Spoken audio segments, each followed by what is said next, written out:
Hey friends, this is Charles Kelly, and welcome to the Lancer Life.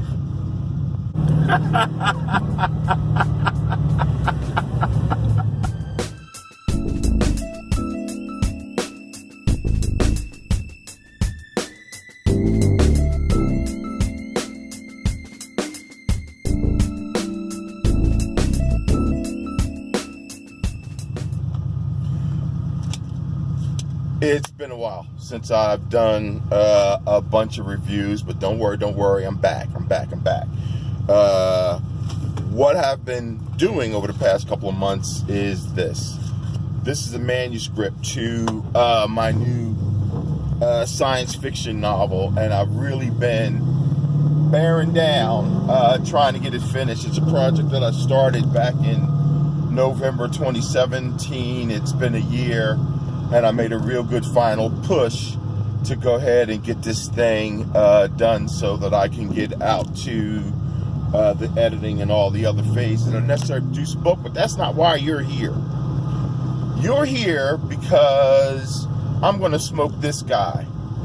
This is a Nat Sherman 652T, a beautiful Nicaraguan Puro by the folks at Nat Sherman. Now, I first started smoking Nat Sherman cigars in 2015. Why? Well, no, 2014. Why? I began because the Nat Sherman Timeless Divino was one of the Cigar Aficionado top 25 cigars that year. And so it was one of the cigars that I smoked and reviewed in my book. But since then, I've smoked a number of different Nat Sherman offerings, and today I'm going to bring you this one. Now, I got to apologize because there has been a recent software update on my cell phone. And so some of the things that I used to be able to do in terms of managing the video, I can't do anymore. One of those things is managing the light that I'm getting in the aperture while I'm on the move. So I'm sorry, we're out of luck with that. But let's go back to Nat Sherman. Nat Sherman's a company that's been around since the 1930s, known mostly by old heads for their cigarettes. This is a cigarette company. I'm sure I've done some other review on the history of Nat Sherman on other videos. I'll provide links below. I know I've done some of the Banker series, so this isn't our first go round. For this beautiful torpedo, I think it's a torpedo because of the tip, we need a Cuban cutter. Now, this is a Cuban cutter. See that for regular tip cigars, it's flush, you get it in there and gotcha. But it's got that little hole in there for torpedoes and some perfectos so that that hole can get that tip through there. Boom, snip, perfect every stinking time. So, without further ado, let's light and discuss.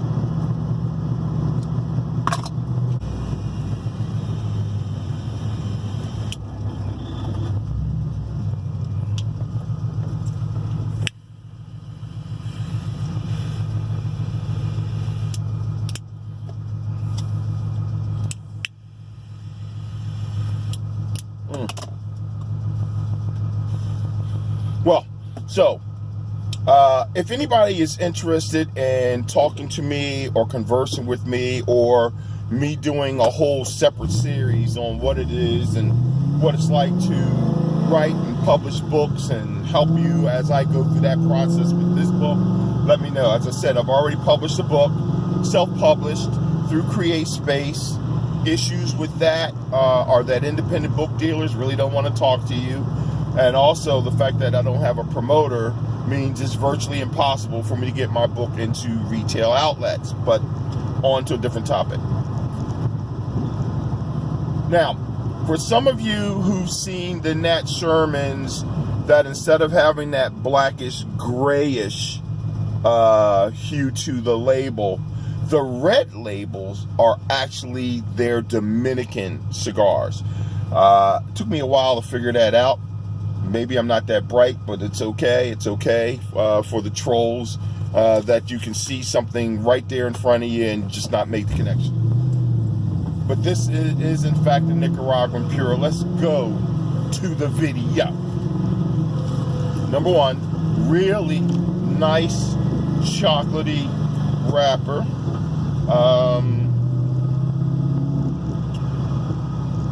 Good construction. Nice kind of a box press.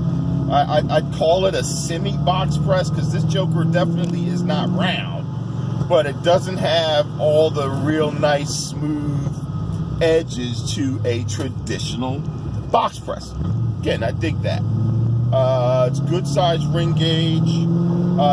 This particular cigar came in at 92 points and was on Cigar Aficionado's top 25 list in 2015, coming in at number 21. So it's got some Cigar Aficionado street cred for those of you who value that sort of thing.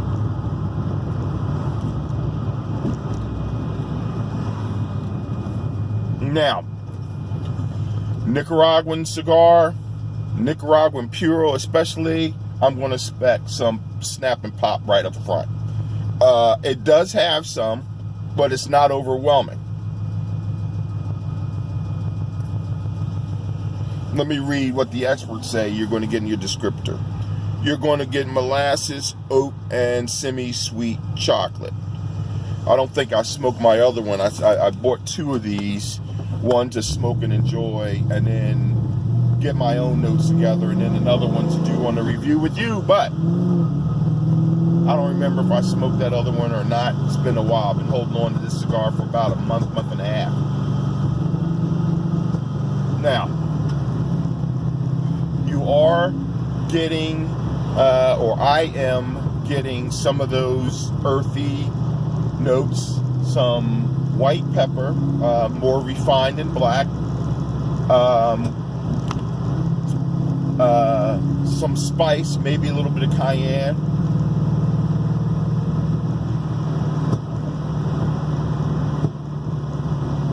Not necessarily getting any of those molasses, brown, sugary, anything that reminds me of that. Though the oat flavor or toasted barley, I do get that. That's there, but in the background, not very pronounced so far.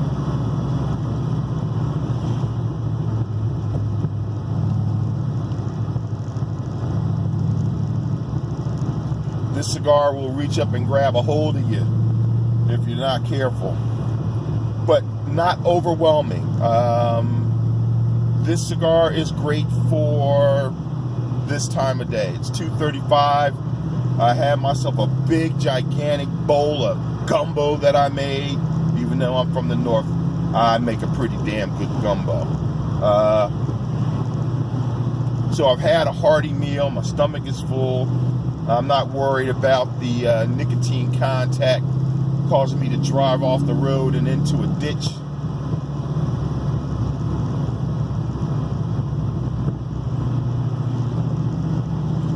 But I'm in a mood and in a space right now between my ears where I can really enjoy and savor the flavor. So I say you get that molasses more on the smell when you move the wisp of smoke across your nostrils.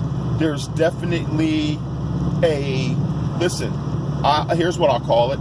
I'll call it a bourbon-esque molasses. The kind of molasses, the burning molasses that you get from a good bourbon. It's that kind. It's not a sweet, it's not that taste that'll get you back here on your taste buds. In fact, all the taste